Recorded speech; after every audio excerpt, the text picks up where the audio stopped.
இதுலயே கொஞ்சம் இன்னும் பாக்கி இருக்கு மாதாஜி. அது ரிப்பீட்டட் மாதாஜி, அதனால தான் சொல்லல. திருப்பி வர்றதுனால வேண்டான்ட்டீங்களா? ஆமா, சேம் அதேதான், சேம் அதே இருக்கு இல்லையா? சரி, அப்ப 33 தான். ஹரே கிருஷ்ணா. ஹரே கிருஷ்ணா மாதாஜி.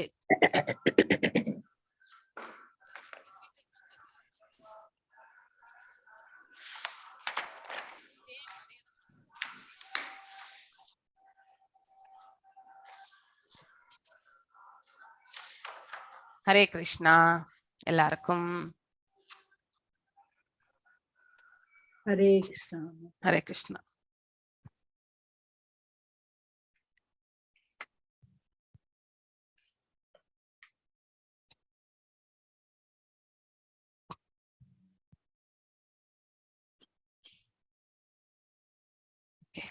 நாம் இப்போ பிரேயர்ஸோட இந்த செஷனை ஸ்டார்ட் பண்ணலாம்.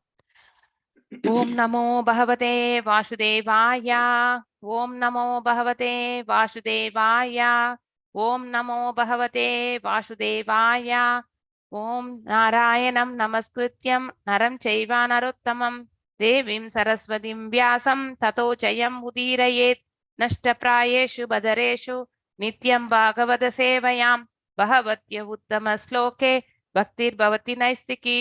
ஓம் அஜ்ஞானதிமிராந்தஸ்ய ஞானாஞ்சனயशलाकय चक्षुरुन्मीलितं येन तस्मै श्रीगुरवे नमः. श्रीचैतन्यमनोभीष्टं स्थापितं येन भूतले स्वयं रूपा गदा माह्यं तदा स्वापदान्तिकं. हे कृष्णा करुणसिन्धु दीनबन्धु जगत्पते गोपेशा गोपिकान्त राधाकान्त नमस्तुते. तप्त काञ्चन गौराङ्गी राधे वृन्दावनेश्वरी वृषभानुसुते देवी प्रणमामि हरिप्रिये. वाञ्छकल्पदारुभ्यश्च कृपसिन्धुभ्य एव च पतितनां पावनेभ्यो वैष्णवेभ्यो नमो नमः. जय श्री कृष्ण चैतन्य प्रभु नित्यानंद श्री अद्वैत गदाधर श्रीवासदि गौरभक्तवृंद. हरे कृष्णा कृष्ण कृष्ण हरे हरे, हरे राम राम राम हरे हरे. எல்லாருக்கும் வணக்கங்கள். நாம் இப்போ பிரபுபதா பிரணத்தியோட हरे कृष्ण प्रभु. हरे कृष्ण माताजी. हरे कृष्ण माताजी. हरे कृष्ण माताजी. हरे कृष्ण माताजी. हरे कृष्ण. எல்லாரும் हरे कृष्ण माताजी. हरे कृष्ण माताजी. எல்லாரும் மியூட்ல माताजी. हरे कृष्णा हरे कृष्ण. हरे कृष्ण माताजी. हरे कृष्ण. नमो विष्णुपदाय कृष्ण पृष्ठाय भूतले श्रीमति भक्ति वेदांत स्वामी निधि नामिने. नमस्ते सरस्वती देवे गौरवाणी प्रचारिणे निर्विशेष शून्यवादे पाश्चात्य देशधारिणे. जय श्री कृष्ण चैतन्य प्रभु नित्यानंद श्री अद्वैत गदाधर शिवासादि गौर भक्त वृंदा. हरे कृष्णा कृष्णा कृष्णा हरे हरे, हरे राम राम राम हरे हरे. हरे कृष्णा कृष्णा कृष्णा हरे हरे, हरे राम राम राम हरे हरे. हरे कृष्णा कृष्णा कृष्णा हरे हरे, हरे राम राम राम हरे हरे. जय राधा गोविंद राधा ते जय गौरनिताय गौरनिताय गौरनिताय जय गौरनिताय जय प्रभुपदा प्रभुपदा प्रभुपदा जय प्रभुपदा नित्य गौर हरि बोल हरि बोल हरि बोल नित्य गौर हरि बोल हरि बोल हरि बोल हरि बोल नित्य गौर हरि बोल। हरे कृष्णा। शीला प्रभुपादा की जय। हरे कृष्णा माताजी। हरे कृष्णा। அமைப்பு இன்னைக்கு 33வது பதத்தை பார்க்க போகிறோம்.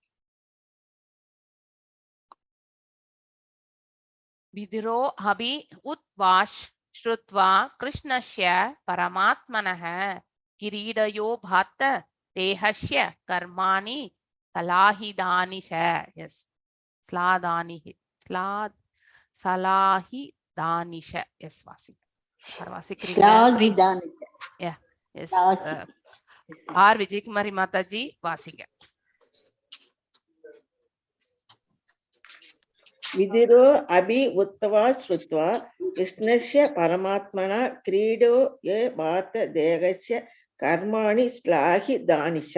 விதுரர் அபி கூட, உத்தவாத் உத்தவரிடமிருந்து, சுத்வா கேட்டதும், கிருஷ்ணஸ்ய பகவான் ஸ்ரீ கிருஷ்ணரை பற்றி, பரம ஆத்மன பரமாத்மாவை பற்றி, கிரீடையா ஜட உலக லீலைகளின் பொருட்டு, உபாந்த அசாதாரணமான முறையில் ஏற்றுக்கொள்ளப்படும், தேகசிய உடலின், கர்மாணி உன்னத செயல்கள், ஸ்லாகி தானி மிகவும் கீர்த்தி வாய்ந்த, ச கூட.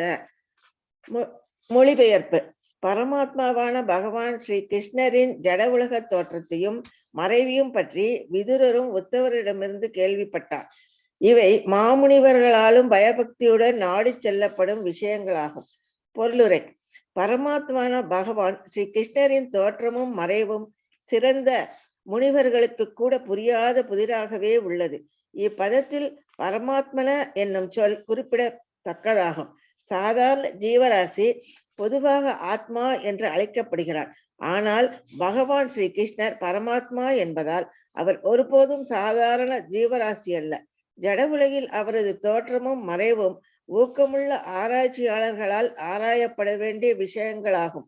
பகவான் தமது ஜட உலக லீலைகளை முடித்து கொண்ட பின் அவரது ஆன்மீக உலகிற்கு செல்கிறார். இந்த ஆன்மீக உலகையும் ஆராய்ச்சியாளர்கள் தேடி கண்டுபிடிக்க வேண்டும் என்பதால் இத்தகைய ஆராய்ச்சி உற்சாகம் ஊட்டக்கூடியது என்பதில் சந்தேகமில்லை.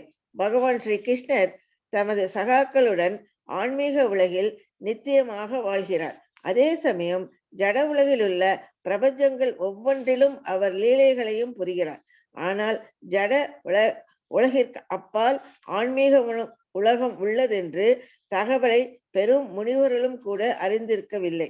இவ்வுண்மை பிரம்ம சமிதையில் 5:37 உறுதி செய்யப்பட்டுள்ளது.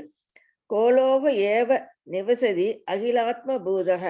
பகவான் தமது நினைத்தற்குரிய ஆற்றலின் மூலமாக நித்திய உலகான கோலோகத்தில் வாழ்கிறார். அதே சமயம் பரமாத்மாவான அவர் ஜட ஆன்மீக உலகங்களில் உள்ள அவரது பலவகைப்பட்ட தோற்றங்களின் மூலமாக எல்லா இடங்களிலும் நிறைந்திருக்கிறார். எனவே அவரது தோற்றமும் மறைவும் ஒரே சமயத்தில் நிகழ்ந்து கொண்டிருக்கின்றன. இதனால் இவற்றில் எது துவக்கம் எது முடிவு என்று யாராலும் உறுதியாக கூற முடியாது. அவரது நித்திய லீலைகளுக்கு ஆரம்பமோ முடிவோ இல்லை. விலை மதிப்பற்ற நேரத்தை பெயரளவிலே ஆன ஆராய்ச்சிகளில் வீணாக்காமல் தூய பக்தர்களிடமிருந்து பகவானின் தோற்ற மறைவுகளை பற்றி ஒருவன் கற்றுக்கொள்ள வேண்டும். ஹரே கிருஷ்ணா மாதாஜி. ஹரே கிருஷ்ணா. அற்புதமான விளக்கம் இல்லையா? பகவான் அநேக பிரபஞ்சங்களில் உட்புகுந்திருக்கின்றார் இல்லையா? பரமாத்மாவாக ஒவ்வொரு பிரபஞ்சத்திலுமே இருக்கார் இல்லையா? ஒரு அண்டத்துக்குள்ளேயும் ஒன் யூனிவர்ஸ் அப்படின்னு சொல்லுவோம் இல்லையா? ஒவ்வொரு அண்டத்திலையுமே கர்ப்போத கசாய விஷ்ணு ரூபத்துல பகவான் இருக்கின்றார். அதே சமயத்திலையும் கோலோகத்திலும் தன்னுடைய சாமசந்திர ரூபத்திலும் அங்கேயும் இருக்கின்றார். எல்லா இடங்களிலுமே ஒரு சமயத்திலேயே அவரை பார்க்கக்கூடிய தருணங்கள் இல்லையா. இந்த வேத சாஸ்திரங்கள் எல்லாமே நமக்கு விளக்குறது அவரை பற்றி தான். சோ அவர் எல்லா இடங்களிலுமே தன் நிலையில் வந்து இருந்து கொண்டே இருக்கின்றார். சோ மேலும் அவருடைய ஒரிஜினல் ரூபம், அதாவது ஸ்வயம் பிரகாசம் எனக்கூடிய அந்த ரூபத்துல வந்து மேலுலகத்திலுமே அங்க கோலோகத்தில் வந்து இருக்கின்றார்.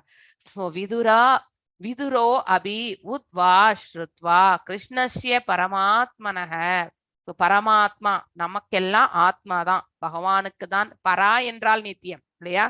சோ அதனால அவர் வந்து பரமாத்மா என்று சொல்லப்படுகின்றது. நம்முடைய ஹிருதயத்திலையுமே பரமாத்மா ரூபத்துலதான் பகவான் இருக்கின்றார். கிரீடோ யோ பாத்த தேகஸ்ய கர்மாணி ஸ்லாஹிதானிச்ச.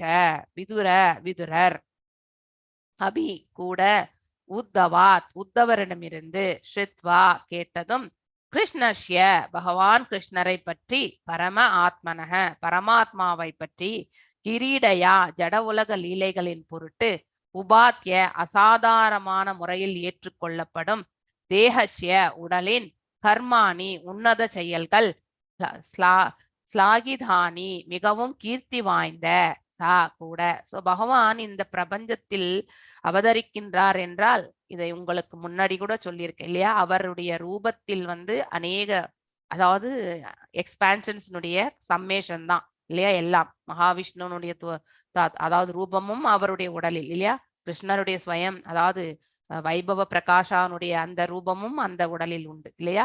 சோ மேலும் அவர் இந்த பிரபஞ்சத்தை விட்டு பிரியும் பொழுது அந்தந்த ரூபங்கள் அந்த உடலில் இருந்து பிரிந்து அங்கே வந்து அவரவர்களுடைய அதாவது அபோர்டு இல்லையா தலங்களை வந்து சேர்கின்றார்கள். சோ பரமாத்மாவான பகவான் ஸ்ரீ கிருஷ்ணரின் ஜட உலக தோற்றத்தையும் அவருடைய தோற்றமும் மறைவும் பற்றி விதுரரும் உத்தவரிடமிருந்து கேள்விப்பட்டார். சோ பகவான் இந்த பிரபஞ்சத்தை விட்டு சென்றார் என்பதை வந்து உத்தவர் வந்து விதுரரிடம் எடுத்துரைக்கின்றார். இவை மாமுனிவர்களாலும் பயபக்தியுடன் நாடி செல்லப்படும் விஷயமாகும். பக்தியோட நாம இதை கேட்கணும். ஏதோ நம்ம 10-11 நாம இதை நினைக்கவே கூடாது. அற்புதங்களை புரிந்தவர் இல்லையா. பகவான் இந்த பிரபஞ்சத்தில் அவதரிக்கும் பொழுது எத்தனை லீலைகளை புரிகின்றார், எத்தனை பேருக்கு நன்மைகளை வழங்குகின்றார் இல்லையா. பக்தர்களை எவ்வாறு ரட்சிக்கின்றார், அதர்மத்தை எவ்வாறு அவர் வந்து ஒழிக்கின்றார், இது எல்லாமே நம்ம வந்து கவனமாக மனதில் கொள்ள வேண்டும். அவருடைய பிறப்பின் நோக்கம் மேலும் மறைவினுடைய நோக்கம் வந்து அவருடைய லீலையை வந்து முடித்து கொண்ட பிறகு இந்த பிரபஞ்சத்தில் இன்னும் தர்மம் என்பது தழைக்கும் எனக்கூடிய அந்த சுச்சுவேஷன் இல்லையா. இப்போ பாண்டவர்கள் எல்லாம் வெற்றி பெற்று யுதிஷ்டிர மகாராஜன் வந்து தர்மமான முறையில் வந்து ஆட்சி நடந்து கொண்டிருக்கின்றது இல்லையா. அந்த ஆட்சி திளைக்கட்டும் என்று அவருடைய அந்த லீலை முடித்து கொண்டு அவரும் வந்து கோலோகத்தை வந்து அடைந்தார். பரமாத்மாவான பகவான் ஸ்ரீ கிருஷ்ணரின் தோற்றமும் அந்த தோற்றத்திற்குள் வந்து அநேக ரூபங்களும் அடங்கியிருக்கு. அவருடைய விரிவங்கங்களே ஒரு இப்ப எப்படி பகவானது குண ரூபம், குண அவதாரங்கள், லீலை அவதாரங்கள் இல்லையா. சோ ஒன்னொன்னு ஒரு அவதாரங்கள் ஒரு நோக்கத்திற்காக அவருடைய விரிவங்கங்கள் அவதாரங்கள் எல்லாம் ஏற்படுகின்றன. சோ இந்த பிரபஞ்சத்துக்கு வரும்போது எந்தெந்த முறையில வந்து அந்த ரூபத்தில் வந்து இணைய வேண்டுமோ அனைத்தும் இணைந்து விடுகின்றன. இப்ப ஷீரோத கஷாய விஷ்ணுவும் பகவான் அதாவது கிருஷ்ணருடைய ரூபத்தில் இணைந்தவர் தான். சோ ஏனென்றால் வதைத்தல் என அந்த செயலை வந்து அவர்தான் புரிகின்றார். சோ பனிஷ்மெண்ட் கொடுக்கறதும் அவர்தான். அதே மாதிரி வந்து அதாவது தர்மத்தை நிலைநிறுத்துவதற்கும் அந்த போரை வந்து நடத்துபவரும் அவர்தான். சோ கிருஷ்ணர் வந்து ஸ்வயம் அவர் விருந்தாவனத்தை விட்டு செல்லவே இல்லை. சோ அந்த கிருஷ்ணர் அங்கேயே நின்று விட்டார். சோ கோபியர்கள் இதோட இருக்கக்கூடிய அந்த கிருஷ்ணர் வந்து விருந்தாவனத்திலே நின்று விட்டார் என்று நம்ம இதிகாசம் ரெஃபரன்ஸ் நிறைய ஆச்சாரியார்களுடைய இந்த உபன்யாசத்துல வந்து இதை வந்து மேற்கோள் காட்டி பேசப்படுகின்றது. சோ பரமாத்மாவான பகவான் ஸ்ரீ கிருஷ்ணரின் தோற்றமும் மறைவும் சிறந்த முனிவர்களுக்கு கூட புரியாத புதிராகவே உள்ளது. ஏனென்றால் அவர் எவ்வாறு இணைகின்றார் மேலும் எவ்வாறு அந்த ரூபத்திலிருந்து பிரிகின்றார் என்றால் நமக்கு தெரியாது. அவர் ஒருத்தருக்கு மட்டும்தான் தெரியும். அந்த காம்பினேஷனே அவர் தான் ஏற்படுத்தி கொடுக்கிறது இல்லையா.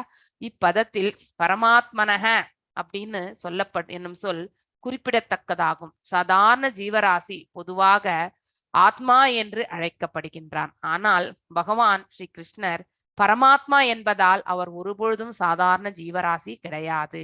இதை நாம நன்னா புரிஞ்சுக்கணும். சாதாரண ஜீவராசி என்பது அவர் கிடையாது. நாம எல்லாரும் சாதாரண அணு ஆத்மா சைஸ்ல இருக்கக்கூடியவர்கள் தான் இல்லையா? ஆனால் பகவான் வந்து விபு ஆத்மா, பரமாத்மால வந்து அவர் வந்து அதாவது அவருடைய ஆற்றலை வந்து நம்மளால வந்து அளவிட முடியாது. மறைவும் இந்த உலகத்தில் அவருடைய தோற்றம், அவர் வந்து இந்த பிரபஞ்சத்தில் இறங்கி வரும் பொழுதும் இல்லையா, மேலும் இந்த பிரபஞ்சத்தை விட்டு அவர் செல்லும் பொழுது, சிமிலர்லி ராமர் கூட அதே மாதிரிதான். அவர் எவ்வாறு இந்த பிரபஞ்சத்திலிருந்து மறைந்தார் என்பது யாராலுமே அலசி ஆராய முடியாது இல்லையா? சாதாரண மனிதரை போல அல்ல அவர்கள், அவருடைய அவதாரங்கள் என்பதை நாம புரிந்து கொள்ள வேண்டும். நாம மரணித்தால் இந்த உடல் இங்கேதான் கிடக்கும். 4 பேர் எடுத்துட்டு போயிட்டு புதைக்கிறதோ எரிக்கிறதோ செய்யும் பொழுது இந்த உடல் வந்து, ஏன்னா இதெல்லாம் பௌதீகத்தினாலானது. இந்த பௌதீகத்திலான இந்த உடல் இங்கேயே மடிகின்றது. ஆனால் பகவானுடைய ரூபம் வந்து, அதாவது பரமாத்மா ரூபம், அவருடைய உடலும் வந்து ஒன்றானது, அத்வைதம் என்று நான் உங்களுக்கு நிறைய இடங்கள்ல விளக்கின்றேதான் வரேன் இல்லையா? அத்வைதம் அனந்த ரூபம் என்று பிரம்மர் கூட எடுத்துரைக்கின்றார். சோ இதை நாம நன்னா புரிஞ்சுக்கணும். ஜட உலகில் அவரது தோற்றமும் மறைவும் ஊக்கமுள்ள ஆராய்ச்சியாளர்களால் ஆராயப்பட வேண்டிய விஷயங்களாகும் இல்லையா? அதாவது இன்ட்ரெஸ்டோட நம்ம அதை வந்து என்னதுன்றது வந்து தெரிஞ்சு கொள்வதற்கு இப்ப நாம எத்தனையோ சயின்டிபிக் ரீசர்ச் எல்லாம் பண்றோம் இல்லையா? சோ மெடிக்கல் ஃபீல்ட்ல பண்றாங்க, அடுத்து வேற சாஃப்ட்வேர்லயும் பண்றாங்க. ஒரு அப்ளிகேஷன் நம்ம வாழ்க்கையில அன்றாடம் உபயோகிக்கக்கூடிய பொருட்கள்ல வந்து இன்னும் எவ்வளவு ஆட்டோமேஷன் பண்ணணும். அப்ப மனிதனுடைய வேலையே வந்து நம்ம பிசிக்கல் வேலையே இல்லாம பட்டனை தட்டுனா எல்லாமே நடந்துடுற மாதிரி எல்லாம் அப்படிப்பட்ட ஆராய்ச்சி எல்லாம் நம்ம பண்ணிட்டு தான் இருக்கோம் இல்லையா? இன்றைக்கும் நடந்து கொண்டுதான் இருக்கு. ஆனால் எங்கேயாவது நம்ம வந்து இந்த பிலாசபி ரிலேட்டடா, அதாவது ஆன்மீகத்தின் இதுல வந்து நம்ம எங்கேயாவது ஆராய்ச்சியை வந்து எடுத்துட்டு போயிருக்கோமா? ஏன்னா அதுல வந்து மனது வந்து தூய்மை அடைய வேண்டும், மனது தூய்மையாக இருக்க வேண்டும். புத்தி, அதுக்கப்புறம் மனசு, அதுக்கப்புறம் இந்த புலன்கள் எல்லாம் பக்குவம் அடைந்த நிலையில இருந்தா மட்டும்தான் ஆராய்ச்சி பண்ண முடியும் இல்லையா?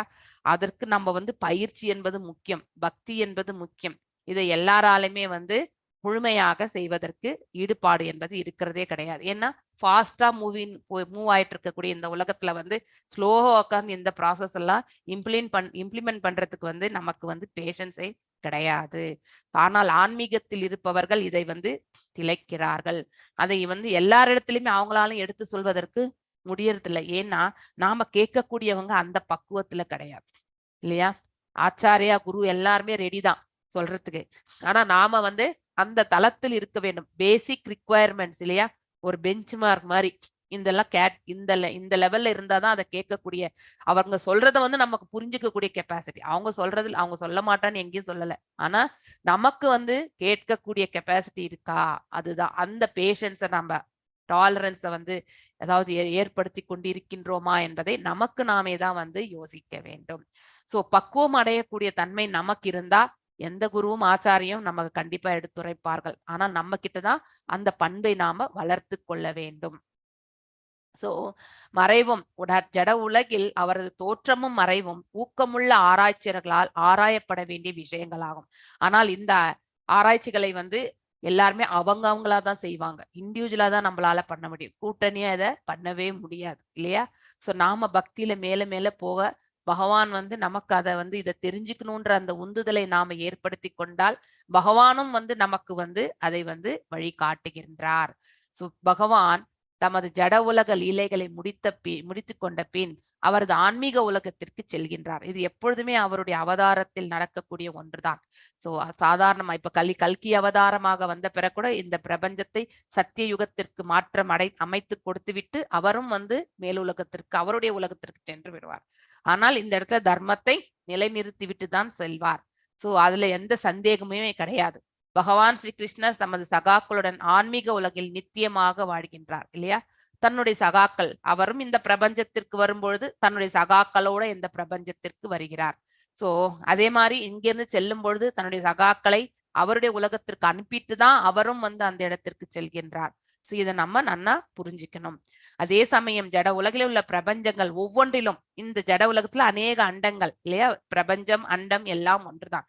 சோ ஒவ்வொரு பிரபஞ்சத்திலும் 14 லோகங்கள் என்பது கண்டிப்பாக உண்டு. அங்கேயும் ஒரு அண்டத்திற்குள்ளும் கர்ப்போத கஷாயும் உண்டு, ஒரு பிரம்மாவும் உண்டு. நம்மள மாதிரி 14 லோகங்கள். க்ஷீரோத கஷாயம் உண்டு, ஒவ்வொரு அண்டத்திற்கும் துருவ நட்சத்திரம் இருக்கக்கூடிய அந்த அந்த ஸ்தலமும் உண்டு. சோ இந்த அளவுக்கு வந்து எல்லா இடங்களிலுமே இப்ப இங்க இருக்கார் பகவான் போது இன்னொரு இடத்துலயும் அவர் இன்னொரு லீலை பண்ணிட்டே இருப்பார். எல்லாமே ஓவர்லாப்பிங் மாதிரி தான் இருக்கும் நமக்கு இல்லையா கேட்கும் பொழுது. ஆனா அதர் அண்டங்கள் பத்தி நமக்கு தெரியாது. ஆனா பின்னாடி வரக்கூடிய பாகவதம் இதுல வந்து அது பேரலல் அதை பத்தியும் படிக்கும். முன்னாடி கூட ஒரு முறை நம்ம பிரம்மரை பற்றி படிச்சோம் இல்லையா. வேறு ஒரு அண்டத்துல வந்து இருக்கக்கூடிய பிரம்மர் வேறு நம்ம பிரபுபாதருடைய விளக்கத்துல வந்து அற்புதமாக வழங்கி இருந்தார்.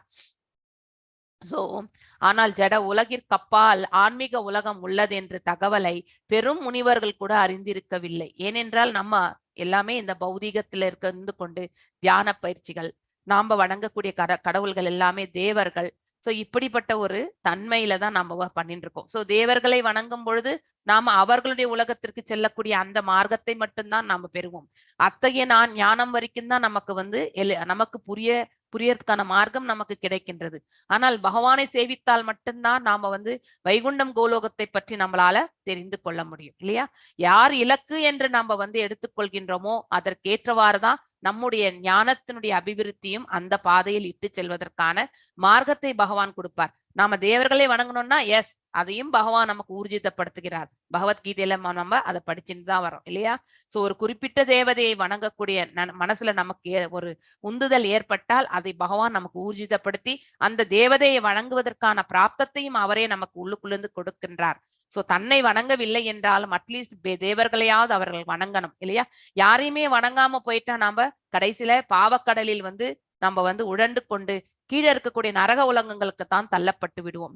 மேலும் ஆத்மாவையும் இழக்கக்கூடிய தன்மையை வெறுமனே இந்த ஸ்தூல உடலை பெறக்கூடிய அத்தகைய நிலைக்கு நாம தள்ளப்பட்டு விடுவோம். மேலும் மோட்சம் என்பது நமக்கு கிடைக்காது. அதனால பகவானுடைய கருணை எப்படின்னா எஸ் நீ என்னை வணங்கவில்லை என்றாலும் அட்லீஸ்ட் தேவர்களையாவது வணங்கி பற்பல பிறவிகள் நீ எடுத்து அதுக்கப்புறம் என்னை வணங்கக்கூடிய, ஏன்னா நாம தேவர்களை வந்து அவர்களிடத்திலும் நாம பிசினஸ் டீலிங் பண்றோம் இல்லையா.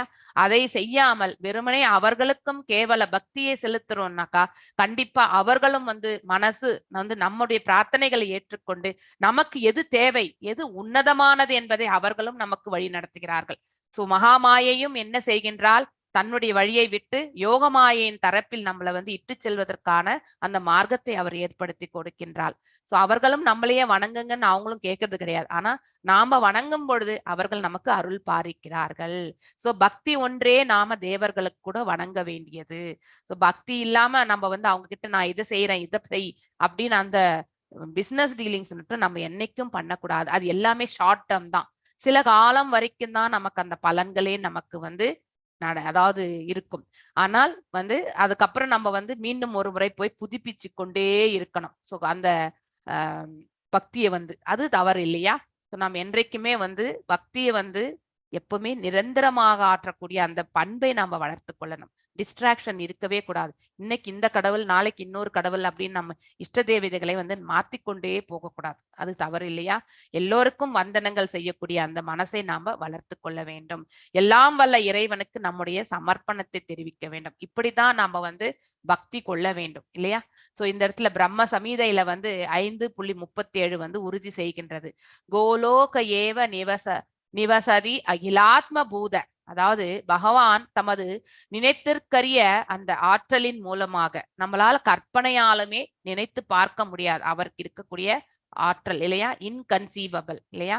அவ்யயம் அப்படின்றத வந்து நாம படிச்சுட்டு தான் வரோம். நித்திய உலகான கோலோகத்தில் வாழ்கின்றார். ஷியாம சுந்தரராக பகவான் எப்பொழுதும் அங்கேதான் இருக்கின்றார். அவருடைய விரிவங்கங்கள் தான் வந்து வெவ்வேறு ரூபங்கள் வந்து இணைந்துதான் இந்த பிரபஞ்சத்தில் அவதாரமாக தோன்றுகின்றது. சோ அப்போ அவங்களுடைய அந்த அவதார அந்த இணைந்த ரூபத்தில் இருக்கக்கூடியவங்க அவங்களுடைய செயல்களை அவர்கள் வந்து பகவானுடைய அந்த நித்திய ரூபத்திலிருந்து ஆற்றுகிறார்கள் இல்லையா.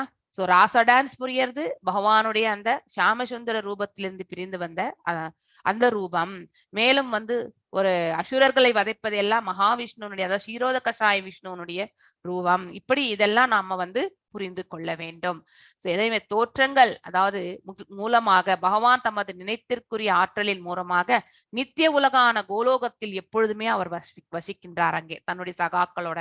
அதே சமயம் பரமாத்மாவாக இந்த பிரபஞ்சத்திலும் இல்லையா நம்ம எல்லாருடைய ஹிருதயங்களுமே இருக்கின்றார். சோ அவர் ஜட ஆன்மீக உலகெங்கிலும் உள்ள அவரது பல வகைப்பட்ட தோற்றங்கள் மூலமாக எல்லா இடங்களிலுமே நிறைந்திருக்கின்றார். அவர் இல்லாத இடமே இந்த பிரபஞ்சத்தில் இல்லை. அதை நம்ம ஃபர்ஸ்ட் புரிஞ்சுக்கணும். நம்ம ஹிருதயத்திலே நாம வந்து he is very near and he is very far also இல்லையா? ஈஷோபனிஷத்துல நம்ம அதை தான் படிக்கின்றோம். he can walk and he cannot walk. அவர் நடப்பார், நடக்காமலும் இருப்பார். இந்த கதையும் நம்ம படிச்சிருக்கோம் இல்லையா? அதே மாதிரி அவர் நமக்கு அருகிலே இருக்கின்றார், மிக தொலைவிலும் இருக்கின்றார். கோலோக விருந்தாவனம் வைகுண்டத்தில் மிக தொலைவு இல்லையா? நம்ம அண்டத்தை கடந்து, மகத்தத்துவத்தை கடந்து, விரஜாரி வரை கடந்து, அந்த பிரம்மஜோதியை கடந்து சென்றால் தான் நம்மளால கோலோக வைகுண்டங்கள் எல்லாம் பார்க்க முடியும் இல்லையா? அங்கேயும் அவ்வளவு தூரத்துல இருக்கார். நம்ம கண்களுக்கே புலப்படாத அன்மேனிஃபெஸ்டட் ஃபார்ம் இல்லையா? தோன்றாத நிலை நம்மால பார்க்க முடியாது இங்கிருந்து. ஆனால் அதே இந்த கண்களை ஞான கண்களுக்காக நம்ம வந்து எடுத்து சென்றால், அதாவது அந்த பக்குவ நிலையை நாம் அடையும் பொழுது இந்த அதாவது ஞானேந்திரியங்கள் எல்லாமே வந்து திவ்யமானதாக ஆகின்றது. அப்பொழுது நாம் இங்கிருந்து கொண்டே பகவானுடைய இந்த வைகுண்டம் கோலோகம் தரிசனம் வந்து காணக்கூடிய பிராப்தத்தையும் நாம வந்து பெற முடியும். அப்போ இந்த ஆத்மா வந்து விடுதலை அடைந்த தன்மையை வந்து அடைந்திருக்கின்றது என்று பொருள். ஒருவர் அந்த காட்சியை வந்து காண முடிந்தால், தானாக அந்த காட்சியை வந்து பக்தி செய்யும் பொழுது காண முடிந்தால், அவர்கள் இந்த பிரபஞ்சத்திலே வாழும் பொழுதே வந்து ஒரு குரு ஆச்சாரியா என்ற நிலையை அடைந்து இருப்பார்கள். சோ உத்தம அதிகாரி என்ற நிலையில் இருப்பார்கள். அவர்கள் சொல்லக்கூடியதை நாம ஏற்றுக்கொண்டு கண்டிப்பாக நடக்க வேண்டும் இல்லையா? சோ பல வகைப்பட்ட ஜட ஆன்மீக உலகங்களில் உள்ள அவளது பல வகைப்பட்ட தோற்றங்களில் மூலமாக எல்லா இடங்களிலுமே நிறைந்திருக்கின்றார். எனவே அவரது தோற்றமும் மறைவும் ஒரே சமயத்தில் நிகழ்ந்து கொண்டு பேரலா இல்லையா? ஒரு புறம் தோற்றம், ஒரு புறம் மறைவு. ஏன்னா அநேக அண்டங்களை படைத்திருக்கிறார். சோ அது அழிவுறும்பொழுது எல்லாம் அவருக்குள்ளே சென்று அடங்குகின்றது. மேலும் அவர் வந்து வெளி சுவாசம் விடும்பொழுது அந்த உடல் நாளங்களிலிருந்து அந்த எல்லாமே சுவாசத்திலிருந்தும் நாளங்களிலிருந்தும் வந்து அந்த அண்டங்கள் வந்து படைக்கப்படுகின்றன. சோ இது வந்து நடந்துட்டே இருக்கு. அவருடைய ஒரு சுவாசம் பிரம்மாவுடைய ஆயுட்காலம், ஒரு ஆயுட்காலத்திற்கு வருகின்றது. மீண்டும் வந்து அந்த அண்டம் படைக்கப்படும் பொழுது அந்த அந்த அண்டம் வந்து அதாவது உயிர்வாழிகள் எல்லாம் வாழ்கின்றன. அதாவது மறைவு வந்து அவருடைய ஒரு சுவாச முடிவுல வந்து அனைத்தும் வந்து அவருக்குள்ளேயே சென்று அடங்குகின்றது. இது நாம படிச்சுட்டே வரோம் இல்லையா? சோ எது துவக்கம், எது துவங்கி இருக்கு, எது நடுவுல இருக்கு, எது வந்து இப்ப அழிய போகுது, இதெல்லாம் நம்மளால பார்க்க முடியாது. இது எல்லா இடங்களிலுமே அவர் வந்து எத்தனை பரமாத்மாவாக இருக்கணும் இல்லையா? ஒவ்வொரு அண்டத்துக்குள்ளேயும் வந்து கர்ப்போதம் மற்றும் ஷீரோதம் இல்லையா? ரெண்டு விஷ்ணு, அதாவது புருஷ அவதாரங்கள் ஒவ்வொரு அண்டத்திற்குள்ளேயுமே இருக்கின்றார். எது துவக்கம் எது முடிவு என்று யாராலும் உறுதியாக கூற முடியாது இல்லையா? சோ அவரது நித்திய லீலைகள் அவருக்கு மட்டும்தான் தெரியும். அவர் எந்த இடத்துல எது ஸ்டார்டிங் பாயிண்ட், எது எண்ட் பாயிண்ட்ன்றதெல்லாம் அவருக்கு தான் தெரியும், நமக்கு தெரியாது. அவரது நித்திய லீலைகளுக்கு ஆரம்பமோ முடிவோ கிடையாது. நம்முடைய விஷனுக்கு இல்லையா? நாம எல்லாருமே குறையுடைய புலன்கள், நமக்கு குறைந்த ஆயுள். இந்த ஆயுட்காலம் பத்தாது. அதை பத்தி எல்லாம் அலசி ஆராயறதுக்கு நமக்கு விலை மதிப்பற்ற நேரத்தை பேரளவே ஆன ஆராய்ச்சிகளில் வீணாக்காமல் நமக்கு இருக்கக்கூடிய இந்த ஷார்ட் லைஃப் இல்லையா? இந்த குறைந்த ஆயுளை வந்து நாம நல்முறையில் வந்து உபயோகப்படுத்திக் கொள்ள வேண்டும். தேவையற்ற பௌதீக பொருட்களுக்காகவும் பௌதீக செயல்களுக்காகவும் நாம் ஆராய்ச்சிகள் செய்கின்றோம். அந்த ஆராய்ச்சிகள் எல்லாம் விடுத்து கேவல பக்தியை வந்து நாம செய்தால் அட்லீஸ்ட் நம்முடைய இருப்பாவது தூய்மை அடைந்து பகவானுக்கு வந்து திருத்தொண்டு புரியறதுக்கான மார்க்கத்தை நாம பெறுவோம். அன்னெசரி ஆராய்ச்சிகள் பிரபஞ்சத்தில் தேவையே இல்லை இல்லையா? நாம செய்யக்கூடிய இந்த ஆராய்ச்சிகளால வந்து இந்த பூதாயில வந்து நாம நிறைய சங்கடங்களை உருவாக்குகின்றோம் இல்லையா? வேஸ்ட் மேனேஜ்மெண்ட் அப்படின்னு சொல்லிட்டு இங்க இருக்கிற குப்பை எடுத்துட்டு போய் அந்த கடல்ல கொட்டுறது, இதுதான் நம்ம செய்கின்றோம் இல்லையா? சோ எல்லா இடத்துலயுமே நாம வந்து பொல்யூஷனை தான் இதுக்கு அதிகப்படுத்தி கொண்டிருக்கிறோமே தவிர வேற எதையுமே நாம செய்யல. சோ இருக்கும் இந்த வாழ்நிலையை வந்து நாம இன்னும் மோசமான ஒரு சூழ்நிலைக்கு இட்டு சென்று கொண்டிருக்கின்றோம். நமக்கு அவ்வளவு தேவைகள் கிடையாது. சாதாரணமாக வாழ்வதற்கான அந்த பக்குவ நிலையை நாம ஏற்படுத்தி கொள்ள வேண்டும் இல்லையா? தோற்றம் மறைவுகள் பற்றி ஒருவன் வந்து கண்டிப்பாக வந்து யாரிடத்திலிருந்து கற்றுக்கொள்ள வேண்டும்? தூய பக்தர்களிடமிருந்து, அதாவது ஒரு உத்தம அதிகாரியிடமிருந்து நாம வந்து பகவானுடைய தோற்ற மறைவுகளை பற்றி கேட்டு தெரிந்து கொள்ள வேண்டும். ஏனென்றால் அவர்கள் உண்மையை கண்டவர்கள். சோ அந்த விடுதலை அடைந்த நிலையில் இருக்கக்கூடிய அவர்களால் மட்டும்தான் நமக்கு வந்து உண்மையை வந்து எடுத்துரைக்க முடியும். எஸ் பிரியா பாலாஜி மாதாஜி வாசிங்க. தேஹ ஞாசம் தஸ்யைவம் வீரானாம் தைரிய வர்தனம் அந்யேஷாம் துஷ்கரதம் பசுனாம் விகல்பவாத்மனம். எஸ் வாசிங்க மாதாஜி. ஹரே கிருஷ்ணா மாதாஜி. ஹரே கிருஷ்ணா மாதாஜி. 35 மாதாஜி. 34. 34. देह न्यासं च दश्यैवं तीराणां धैर्यवर्तनम् अन्येषां दुष्करतरं पशूनां விக்லவாத்மனாம். தேக ஞாசம் உடலுக்குள் புகுந்து, ச மேலும், தஷ்ய அவரது, ஏவம் தவிரவும், தீரானாம் மாமுனிவர்களின் தைரிய ஊக்கம், வர்த்தனம் அதிகரிக்கும், அந்யேஷாம் மற்றவர்களுக்கு, துஷ்கர தரம் ஆராய்ந்தறிவதற்கு மிக கடினமான, பசுனாம் மிருகங்களின், விக்லவ தொல்லைக்குட்பட்ட, ஆத்மனாம் இத்தகைய ஒரு மனிதன். மொழிபெயர்ப்பு: அசாதாரணமான லீலைகளை ஜட உலகில் நிகழ்த்துவதற்காக பகவானால் ஏற்கப்படும் பல்வேறு உன்னத ரூபங்களும் புகழுக்குரிய அவரது செயல்களும் பகவத் பக்தர்களை தவிர பிறரால் புரிந்து கொள்ளப்படுவது மிக கடினம். மேலும் மிருகங்களுக்கோ அவை மன தொந்தரவுகளை மட்டுமே விளைவிக்கின்றன. பொருளுரை: பகவத்கீதை விவரிப்பது போல் பகவானின் உன்னத ரூபங்களும் லீலைகளும் பக்தரல்லாதவரால் புரிந்து கொள்ளப்படுவதற்கு மிக கடினமான விஷயங்களாகும். ஞானிகளையும் யோகிகளையும் போன்றவர்களுக்கு பகவான் தம்மை வெளிப்படுத்துவதே இல்லை.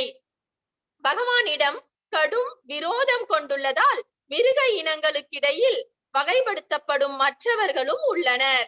இத்தகைய விரோதம் கொண்டுள்ள மிருகங்களுக்கு பகவானின் தோற்றத்தையும் மறைவையும் பற்றிய விஷயங்கள் மனதிற்கு தொல்லைகளாக மட்டுமே உள்ளன.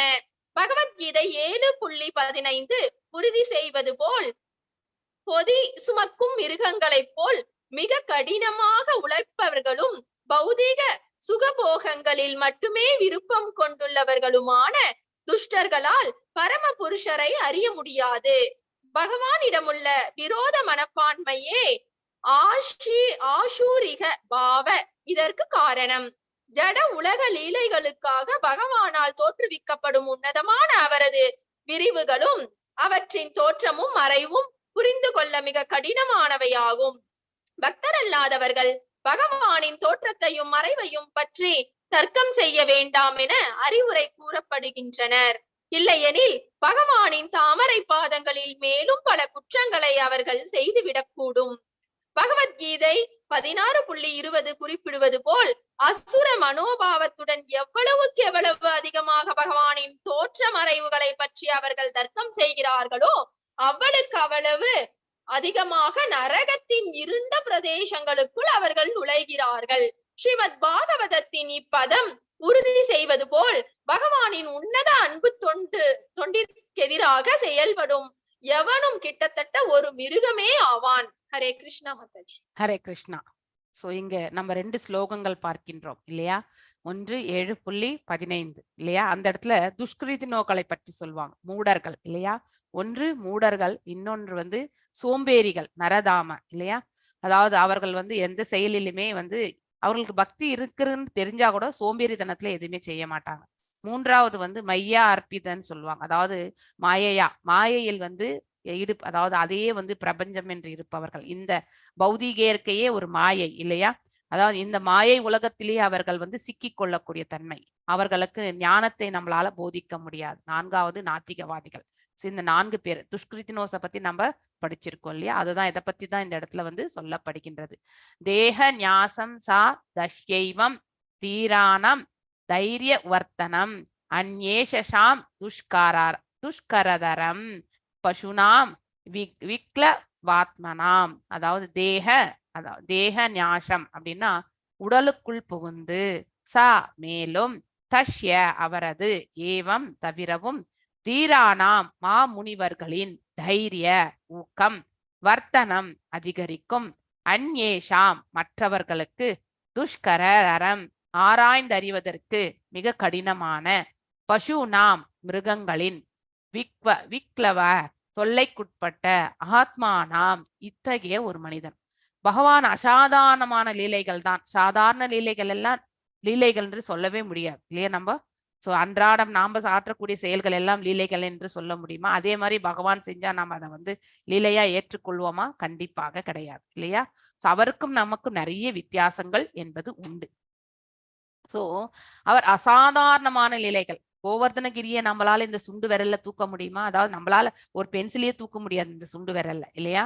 சோ அந்த மாதிரி அசாதாரணமான லீலைகளை வந்து ஜட உலகில் நிகழ்த்துவதற்காக பகவானால் ஏற்படும் பல்வேறு உன்னத ரூபங்கள். சோ அந்தந்த நிலையில வந்து அவருடைய விரிவங்கங்கள் எல்லாம் நிறைந்து இருக்கும் இல்லையா? அந்தந்த செயல்களுக்காக அது அவருடைய உன்னத ரூபங்களாக நாம் இந்த இடத்துல பார்க்கின்றோம். புகழுக்குரிய அவரது செயல்களும் இல்லையா, போற்றத்தக்க அவர்களுடைய செயல்கள். பகவத் பக்தர்களை தவிர பிறரால் புரிந்து கொள்வது மிக மிக கடினம். அந்த பக்தி தளத்தில் இருப்பவர்களால் மட்டும்தான் பகவானை வந்து உள்ளதை உள்ளபடி புரிந்து கொள்ளக்கூடிய மனப்பக்குவம் இருக்கும். ஆனால் அதை தவிர்த்து வேறு எந்த மனநிலையில் இருப்பவர்களாலும் வந்து கண்டிப்பாக உள்ளதை உள்ளபடி புரிந்து கொள்ள முடியாது. அவர்களுடைய கற்பனை இல்லையா, அவர்கள் புரிந்து கொள்ளக்கூடிய நிலை, இதை வைத்துதான் நம்ம அவங்களுடைய அண்டர்ஸ்டாண்டிங்கை நம்ம எடுத்துக்க முடியும். ஃபார் எக்ஸாம்பிள், மூடனா இருப்பவனுக்கு நாம் என்ன சொன்னாலும் புரியாது. அவன் பௌதிகத்தில் முழுமையாக லயித்து இல்லையா, அதாவது ஃப்ரூட்டிவ் ஆக்ஷன்ஸ்ல தான் செய்து அதனுடைய செயல்களை ஈடுபடுத்தி கொண்டிருப்பான். அப்படிப்பட்டவனுக்கு ஞானத்தை பற்றி நம்ம எவ்வளவு, பகவானை பற்றி அந்த மெய்ஞானத்தை பற்றி எடுத்து சொன்னா ஒன்றும் புரியாது. ரெண்டாவது சோம்பேறித்தனமா இருக்கிறவங்களுக்கு வந்து மனசு அஜ்ஞானத்தில் தான் இழுத்து கொண்டே செல்லும் இல்லையா? அவர்கள் அஜ்ஞானத்தின் தரப்பில் ஈர்க்கப்பட்டு கொண்டே இருப்பார்கள். மேலும் இன்னும் ஒரு சிலர் வந்து அவர்கள் ஆக்டிவாக இருந்தாலும் அவர்களுடைய உணர்தல் எப்படினாக்கா அவர்கள் வந்து மாயையில் வந்து சிக்கி கொண்டிருப்பவர்கள் இல்லையா? சோ மாயையில் வந்து அதாவது மகாமாயையில் சிக்கி கொண்ட அவர்கள் வந்து யோக மாயையை பற்றி எடுத்து சொன்னால் அவர்களுக்கு புரியாது. சோ மயாய அர்ப்பிதாக அப்படின்னு சொல்லுவாங்க. நான்காவது வந்து நம்ம வந்து நாத்திக தன்மை உடையவர்கள் இல்லையா? அவர்கள் வந்து தத்துவங்கள் எல்லாம் அவங்களுக்கு தெரியும், ஆனா அந்த தத்துவத்திற்கே வேறு ஒரு அர்த்தத்தை கற்பிப்பவர்கள், கடவுள் இல்லை என்று எடுத்துரைப்பவர்கள். அப்படிப்பட்டவர்களுக்கு நாம் ஏதாவது பகவானுடைய இந்த லீலைகளை எல்லாம் எடுத்து சொல்ல முடியுமா? எஸ், எங்க ப்ரூஃப் காட்டு அப்படின்னு தான் சொல்லுவாங்க. ஏன்னா அவர்களுக்கு அந்த உணரக்கூடிய தகுதி இல்லை என்பதை அவர்களால ஏற்றுக்கொள்ள முடியாது. கடவுள் என்பவர் ஒருத்தர் இருக்கார், நம்மளை படைத்தவர் அவர் தான் அப்படிங்கறதெல்லாம் அவங்களுக்கு உணர முடியாது. அதுதான் 7.15 வந்து சொல்றது, நமாம் துஷ்கிருதினோ மூடாக அப்படின்னு சொல்ல, பிரபத்யந்தே நரதாமக அப்படின்ற வந்து அந்த இது வந்து ஸ்லோகம் அதுதான். மயா அர்ப்பிதக ஞான ஆசுரம் பாவம் ஆஸ்ரிதாக. சோ அசுரத்தன்மை உடையவர்கள், அதான் நாத்திகவாதிகள் என்று சொல்லப்படுகின்றது. சோ பகவத்கீதை விவரிப்பது போல பகவானின் உன்னத ரூபங்களும் லீலைகளும் பக்தர் அல்லாதவர்களால் புரிந்து கொள்ளப்படுவதற்கு மிக கடினமான விஷயங்கள் இல்லையா? சோ மேலே சொன்னது போல வந்து அவருடைய ரூபங்கள் புகழக்குரிய அவரது செயல்களும் பகவத் பக்தர்களை தவிர பிறரால் புரிந்து கொள்ளப்படுவது என்பது மிக கடினமாகும். மேலும் மிருகங்களோ அவை மன தொந்தரவுகளோ வந்து மட்டுமே விளைவிக்கின்றன. மிருகங்களுக்கு வந்து இதை வந்து புரிஞ்சுக்க முடியாது. ஆனால் சில மிருகங்கள் வந்து பாத்தீங்கன்னா நாய், பூனை எல்லாம் வந்து ஒரு ஆசிரமத்துக்கிட்ட இருந்ததுன்னா அதுவும் அந்த பக்தி செயல்ல வந்து பண்பட்டு விடும் இல்லையா? எல்லாமே பிராக்டிஸ் தான். பிராக்டிஸ் ஆகும்போது அடுத்த ஜென்மம் அவங்களுக்கு மனிதனாக பிறக்கக்கூடிய ஒரு வாய்ப்பாக அந்த மிருகங்கள் வந்து பெறுகின்றன. ஆனா எல்லா மிருகங்களுக்கும் அந்த நிலை கிடையாது, எங்கேயோ வெரி ரேர் இல்லையா அச்சீவ். சோ பகவத்கீதை விவரிப்பது போல் பகவானின் உன்னத ரூபங்களும் லீலைகளும் பக்தர் அல்லாதவர்களால் வந்து புரிந்து கொள்ளவே முடியாது இல்லையா? மிக கடினமான விஷயங்கள் அது எல்லாமே. ஞானிகளையும் யோகிகளையும் போன்றவர்களுக்கு கூட பகவான் தம்மை வெளிப்படுத்துவது கிடையாது. ஏனென்றால் அவர்கள் மெயினா நினைக்கிறது வந்து அவங்களுடைய தியான மார்க்கம் இல்லையா, நிஷ்காம கர்ம யோகம் இல்லையா, மக்கள் தொண்டு மகேஷன் தொண்டு என்று நினைக்கக்கூடிய தன்மை, அதுலயே வந்து கடவுள் அப்படின்னு நினைக்கக்கூடியவர்கள் இல்லையா? எஸ், மக்கள் தொண்டு கண்டிப்பாக எல்லாமே பகவான் சொல்றது கூட இறுதியில வந்து இந்த பிரபஞ்சத்துல இருக்கக்கூடிய உயிர்வாழிகளுக்கு நன்மையை விளங்கக்கூடிய பொதுவான ஒரு செயல்களில் தான் நாம் ஈடுபடணும். ஆனால் அதை பகவானை மையமாக வைத்து ஈடுபடணும்ன்றதுதான் அவர் சொல்றது. பக்தி கொண்டு நீ ஆற்றும் பொழுது அது நீ செய்ததாக கருதப்படாது இல்லையா? பகவானே நம்மளை வந்து இந்த எந்திரத்தை உபயோகப்படுத்தி நம்மளை செய்ய வைக்கிறார் என்ற நிலையை நமக்கு அந்த பக்குவத்தை ஏற்படுத்தி கொடுக்கின்றது. அதனால் நமக்கு என்ன லாபம்? சோ நாம ஆற்றக்கூடிய காரியங்கள் நமக்கு நம்முடைய அக்கௌண்ட்ல இல்லைன்னா நமக்கு என்ன அதன லாபம் என்ன? எஸ், நமக்கு வந்து மோட்சத்திற்கான மார்க்கம் நமக்கு கிடைக்கப்படும். கர்ம பந்தனத்திலிருந்து நம்ம விடுபட இருக்கிறோம். இல்லை என்றால் ஐ எம் த டூயர் இல்லையா, நானே அந்த செயலை ஆற்றுபவன் என்றால் அதனால் விளையக்கூடிய பாவ புண்ணியங்களுக்கு நாம வந்து இணைகின்றோம். அதனாலதான் வந்து பகவான் நீ என்னை நினைத்து கொண்டு செய்யன்னு சொல்றார். அது நம்முடைய நன்மைக்காக தான் அவர் எடுத்துரைக்கின்றார். அதை நாம புரிஞ்சுக்கணும். எதையுமே பகவான் நமக்கு வந்து போதனையாக எடுத்துரைத்திருக்கின்றார் என்றால் பகவத்கீதையில் அது இந்த அதாவது உயிர்வாழிகளுடைய வாழ்க்கை தரத்தை உயர்த்தி கொள்வதற்காக மட்டுமே, அவர்கள் மேலும் அவருடைய இலக்கு என்ன என்பதை அவர்கள் புரிந்து கொள்வதற்காக மட்டுமே பகவான் வந்து கொடுத்திருக்கார்.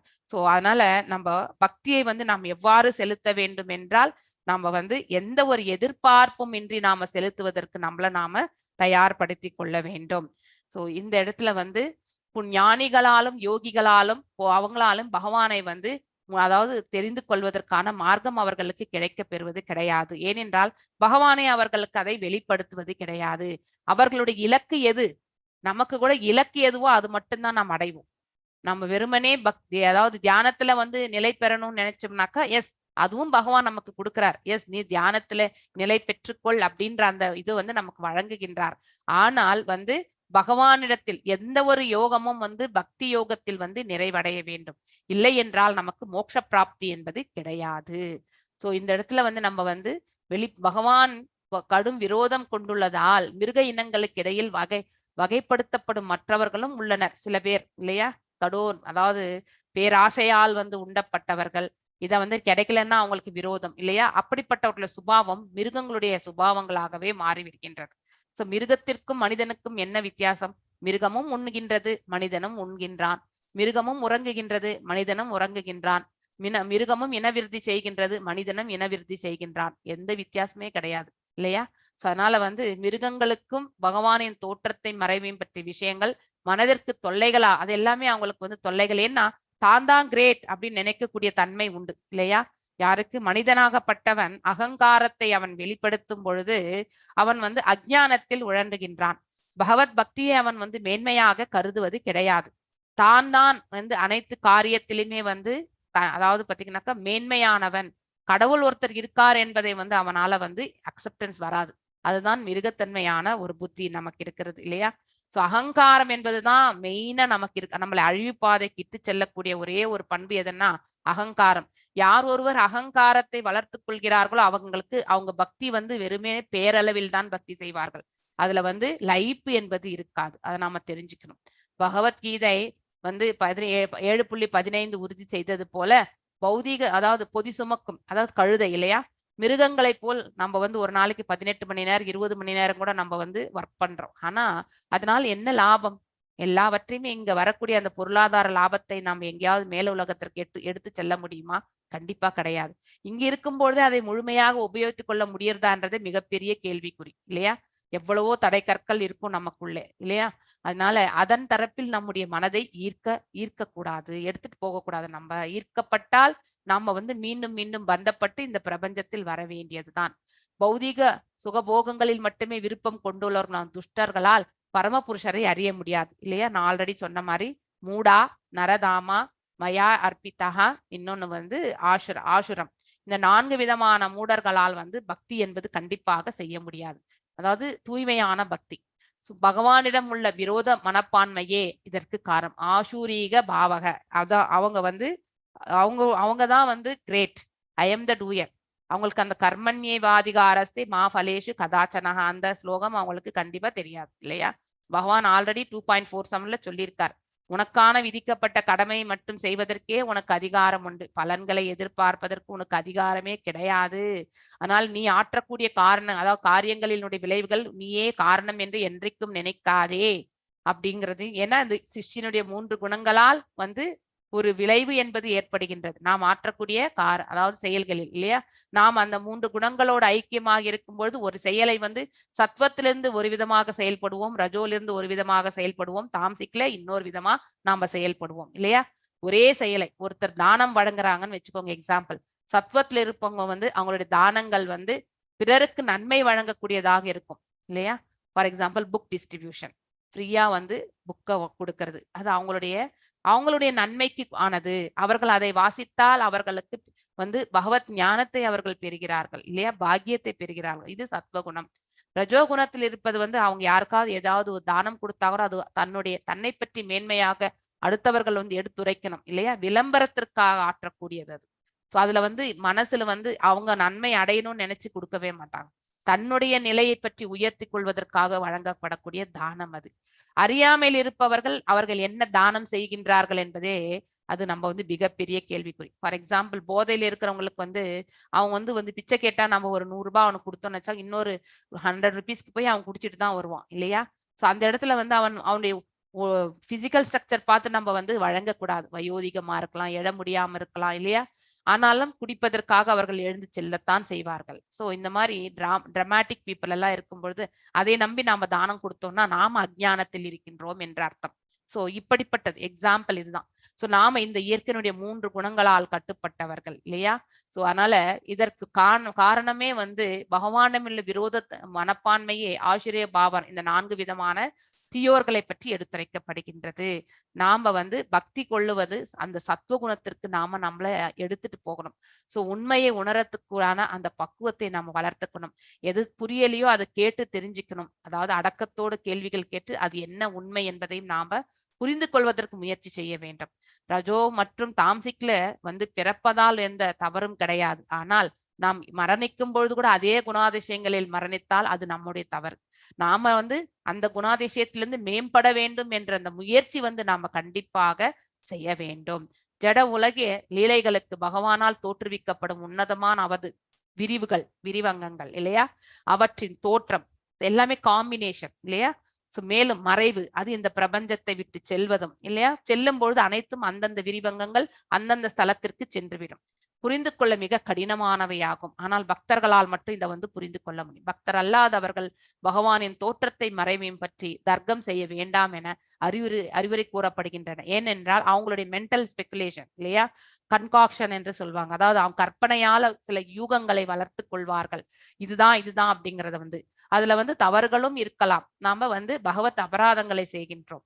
இல்லை எனில் பகவானின் தாமரை பாதங்களில் மேலும் பல குற்றங்கள் அவர்கள் செய்துவிடக்கூடும். பகவத்கீதையில வந்து அதாவது 16.20 என்ன சொல்றாங்க? அப்படிப்பட்டவர்கள் ஆசுரிம் யோனிம் ஆபண்ண, அதாவது மூடா ஞான ஜென்மானி மாம் அப்பராஹித்வ கௌந்தேய ததோ யந்தி ஆதாமானம் கதீம் அதாம் கதீம். அதாவது அப்படிப்பட்ட மூடர்கள் மேலும் மேலும் தவறுகள் இழைத்து வந்து குற்றங்கள் புரிது அதாவது கீழ் உலகங்களுக்கே அவர்கள் வந்து தள்ளப்படுகின்றார்கள். மீண்டும் மீண்டும் பிறவி எடுக்கக்கூடிய அத்தகைய நிலையை அவர்கள் ஏற்படுத்திக் கொள்கிறார்கள். அசுர மனோபாவத்துடன் எவ்வளவு அதிகமாக பகவானின் தோற்ற மறைவுகளை பற்றி அவர்கள் தர்க்கம் செய்கிறார்களோ இல்லையா? நம்ம வீட்டுல கூட இப்ப நாம வந்து இந்த பிலாசபியை ஃபாலோ பண்றோம். நம்ம வீட்டுல இருக்கிறவங்களுக்கு இதெல்லாம் எடுத்து சொல்லி அவங்கள நன்னிலைப்படுத்தணும்ன்ற ஆதங்கம் நமக்கு இருக்கு. ஆனா அதை சொல்லி ஏற்றுக்கொள்ளக்கூடிய மனப்பக்குவம் இல்லாத பொழுது நாம் அவர்களுக்கு சொல்ல முயற்சிக்கும் பொழுது அதை அவர்கள் வந்து தவறான விதத்தில் வந்து அர்த்தத்தை கற்பிப்பார்கள் இல்லையா? அவர்களும் வந்து அபராதங்களை மேற்கொள்கின்றார்கள் என்று அர்த்தம். அதனால அத்தகைய அபராதங்களை செய்வதற்கு நாம வந்து அந்த தூண்டுதலாக இருக்கக்கூடாது. ஒரு பக்குவமற்ற நிலையில் இருந்தால் அவர்களுக்கு வந்து இந்த உபதேசங்களை நாம எடுத்துரைக்க கூடாது. அது மேலும் அவர்கள் வந்து பாவச் செயல் செய்வதற்கான ஒரு தூண்டுகோலாக நாம அமைந்து விடுகின்றோம் இல்லையா? சோ அவ்வளவு களவு அதிகமான நரகத்தின் இருண்ட பிரதேசங்களுக்கு அவர்கள் நுழைகின்றார்கள். அதாவது 28 நரகலோகங்கள் இருக்கு. அந்த நரகலோகங்களுக்கு நிரந்தரமாக பகவான் அவர்களை தள்ளி விடுகின்றார்.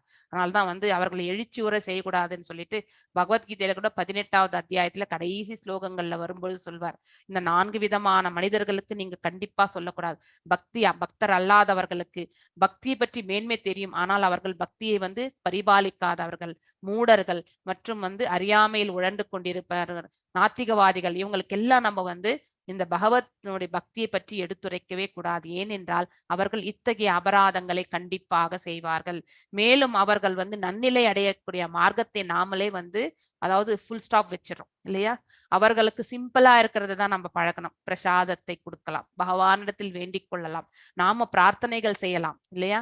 பக்தி கொண்டு அவர்கள் நன்னிலை அடையணும்ன்ற பிரார்த்தனைகளை மட்டும் பகவான் பாதங்களில் நாம் சமர்ப்பிக்கலாம். அதுவே ஆட்டோமேட்டிக்கலி அவங்க வந்து பக்தி மார்க்கத்திற்கு வருவதற்கான உண்மையை உணர்வதற்கான மார்க்கத்தை வந்து அவர்களுக்கு இட்டு செல்லும். சோ அவர்களை ஃபோர்ஸ் பண்ண கூடாது. சோ அவர்கள் மேலும் அபராதங்கள் செய்வதற்கான செயல்களில் நாமளே வந்து காரணமாகிவிடக் கூடாது இல்லையா? ஃபோர்ஸா எதையுமே நம்ம திணிக்க முடியாது. ஸ்ரீமத் பாகவதத்தின் இப்பதம் உறுதி செய்வது போல பகவானின் உன்னத அன்பு தொண்டிற்கு எதிராக செயற்படும் எவனும் கிட்டத்தட்ட ஒரு மிருகமே ஆவான். அதாவது விலங்கு இனத்திற்கு வந்து ஒப்பிடப்பட்டுள்ளது. எஸ். 36-35. கைல்வெளி மாதாஜி வாசிங்க சின்ன ஸ்லோகம். ஆத்மானாம் ஷா குரு ஸ்ரேஷ்ட கிருஷ்ணேன மனசேஷிதம் ருயாயான் கதே பாகவதே த்ரூத பிரேம விவலஹ. Yes yes. हरे कृष्ण माताजी. ஹரே கிருஷ்ண மாதாஜி வாசிங்க. आत्मानां सा गुरु श्रेष्ठ कृष्णेन मनशेषिदं रुयायन् गदे भागवते त्रोद प्रेम विश्वलः. ஆத்மானாம் தன்னை ச கூட குரு சிரேஷ்ட குருக்களில் சிறந்தவரே கிருஷ்ணனே கிருஷ்ணரால் மனசா மனதால் ஈசிதம் நினைவு கூறப்பட்டதை தியாயம் இவ்வாறு சிந்தித்து கொண்டு கதே சென்றதால் பாகவதே பக்தரின் குரோத வாய்விட்டு அழுதார் பிரேம விஸ்வர பிரேமையினால் மனங்குலைந்து. மொழிபெயர்ப்பு. பகவான் ஸ்ரீ கிருஷ்ணர் இவ்வுலகை விட்டு செல்லும் பொழுது தன்னை நினைவு கூர்ந்ததை அறிந்து விதுரர் பிரேமையினால் மனங்குலைந்து வாய்விட்டு அழ துவங்கினார். பொருளுரை. பரமபுருஷரான ஸ்ரீ கிருஷ்ணர் கடைசி நேரத்தில் தன்னை மூழ்கினார். தன்னை அற்பமானவர் என்று விதுரர் எண்ணியிருந்த போதிலும் பகவானின் தனிப்பெரும் கருணையினால் அவர் நினைவு கூறப்பட்டார். இதை பகவானின் சிறந்த அனுகிரகமாக ஏற்கொண்ட விதுரர் பிரேமையிலாய்ந்து வாய்விட்டழுந்தார். இந்த அழுகைதான் பக்தி தொண்டின் முன்னேற்ற பாதையில் கடைசி சொல்லாகும்.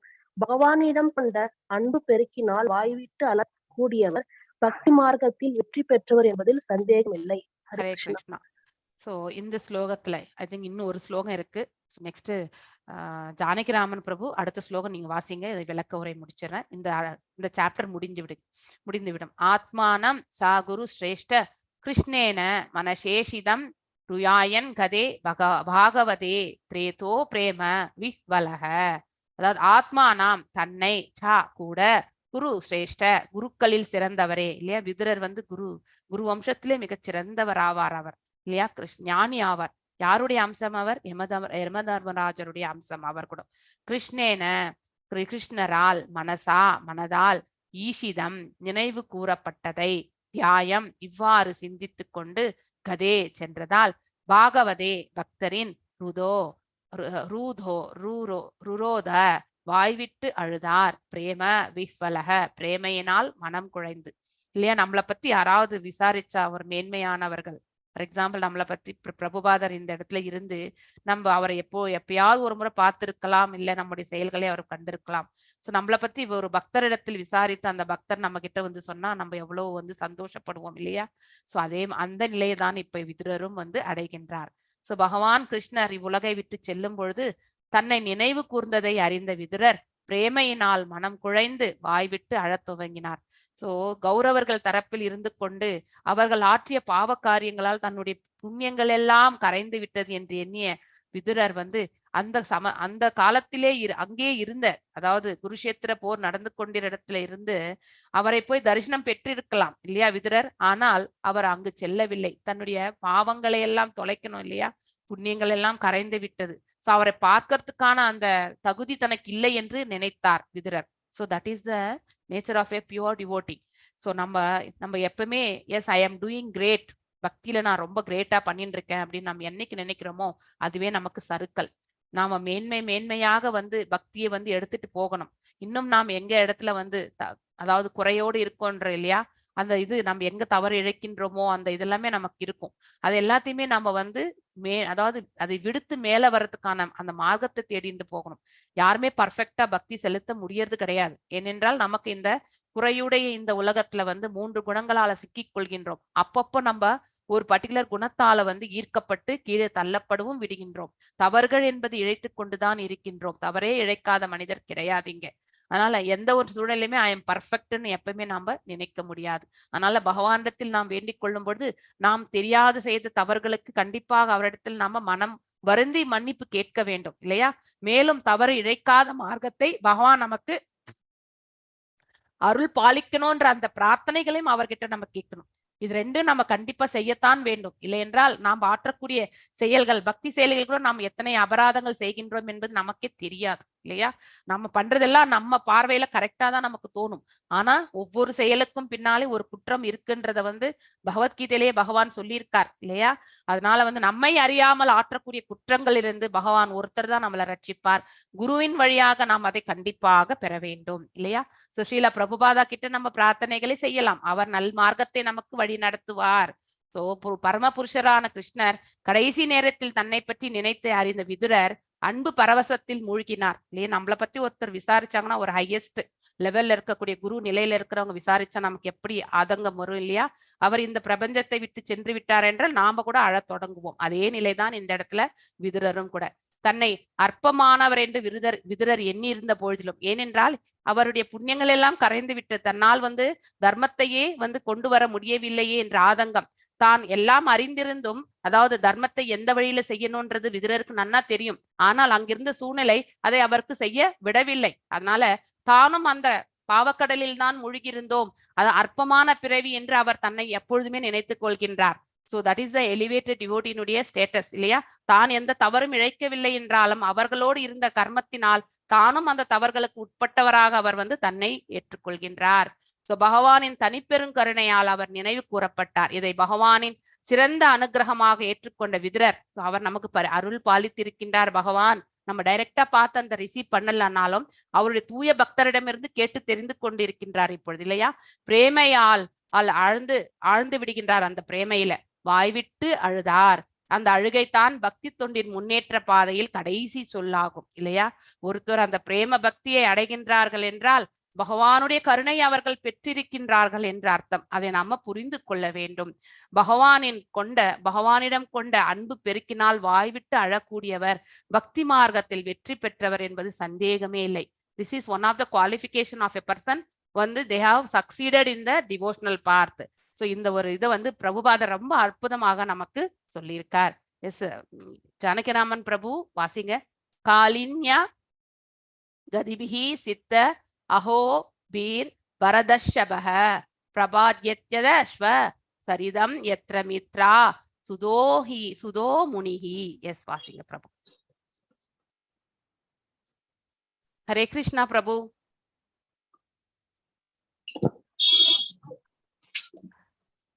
ஹரே கிருஷ்ணா வாசிங்க. ஹரே கிருஷ்ணா பிரபு இருக்காரா? என்னால இங்க பார்க்க முடியல. whether he is there. Hare Krishna.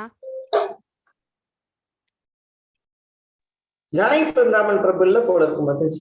இல்லைங்களா? சரி ஓகே. கலாவதி மாதாஜி நீங்க வாசி.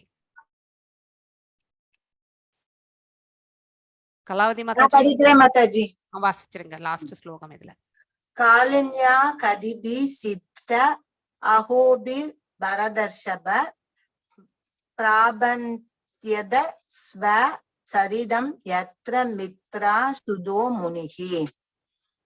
காலின்யா யமுனை கரையில், கதிபி சில, சித்தே அவ்வாறு கலிந்ததும், அஹோபி நாட்கள், பரத ருஷப பரத வம்சத்தில் சிறந்தவரே, பிரபாந்தியத அடைந்தார், ஸ்வ சரிதம் கங்கா துவாரத்தை, யத்ர எங்கு, மித்ரா சுத மித்திரரின் புதல்வரான, முனிவர். மொழிபெயர்ப்பு. யமுனை நதிக்கரையில் சில நாட்களை கழித்த பின் முக்தி பெற்ற ஆத்மாவான விதுரர் மைத்ரேய மாமுனிவர் இருந்த கங்கை கரையை அடைந்தார். ஸ்ரீமத் பாகவதம் 3ஆம் காண்டத்தின் விதுரர் மைத்ரேயரை தேடிச் செல்லுதல் எனும் தலைப்பை கொண்ட 4ஆம் அத்தியாயத்திற்கான பக்தி வேதாந்த பொருளுரைகள் இவ்வாறு நிறைவு பெறுகின்றன. ஹரே கிருஷ்ணா மாதாஜி. காலின்யா கதிபிஹி சித்த அஹோர்பி பரதர்ஷபஹ பிரபாத்யத்ய ஸ்வ சரிதம் யத்ர மித்ரா சுதோ முனிஹி. அதாவது காலின்ய, அதாவது காலிங்கன் நர்த்தனம் இல்லையா? சோ அதனால யமுனைக்கு வந்து இன்னொரு பேர், அதாவது சமஸ்கிருதத்துல இந்த மாதிரி சொல்லியிருக்கு. காலிங்கன் நர்த்தனம் ஆடிய அந்த யமுனையே வந்து காலிங்கன் தான் ஆக்கிரமித்து கொண்டிருந்தான் இல்லையா? சோ யமுனை கரையில், கதிபிஹி சில, சித்தே அவ்வாறு கழிந்ததும், அஹோபி நாட்கள், பரத ருஷபக பரத வம்சத்தில் சிறந்தவரே, பிரபாத்யத்யத அடைந்தார், ஸ்வ சரிதம் கங்காத்வாரத்தை, யத்ர எங்கு, மித்ரா சுதக மித்ரரின் புதல்வரான, முனிவர், அதாவது யமுனை நதிக்கரையோரத்தில் சில நாட்கள் யாரு விதுரர் கழித்து விட்டு முக்தி பெற்ற ஆத்மாவான விதுரர் மைத்ரேய மாமுனிவரை சந்திப்பதற்காக கங்கை கரையை அடைந்தார். ஸோ இதோட ஸ்ரீமத் பாகவதத்தின் 3வது காண்டத்தில் 4வது அத்தியாயத்துல விதுரர் மைத்ரேயரை தேடி செல்வது என்னக்கூடிய அந்த தலைப்பை கொண்ட இந்த சாப்டர் முடிகின்றது. 4ஆம் அத்தியாயத்திற்கான பக்தி வேதாந்த ஸ்ரீலா பிரபுபாதா அவர்களுடைய பொருளுரைகள் இவ்வாறு நிறைவு பெறுகின்றன. ஸ்ரீலா பிரபுபாதா கி எல்லாரும் ஜெய் கல்பதாருபியஷ கிருப சிந்துப்ய பதிதனாம் பாவனேபிய வைஷ்ணவ நமோ நமः அனந்த கோட்டி வைஷ்ணவ விருந்த की जय. नामाचार्य हरिदास ठाकुर की जय. हरे कृष्णा कृष्ण कृष्ण हरे हरे, हरे राम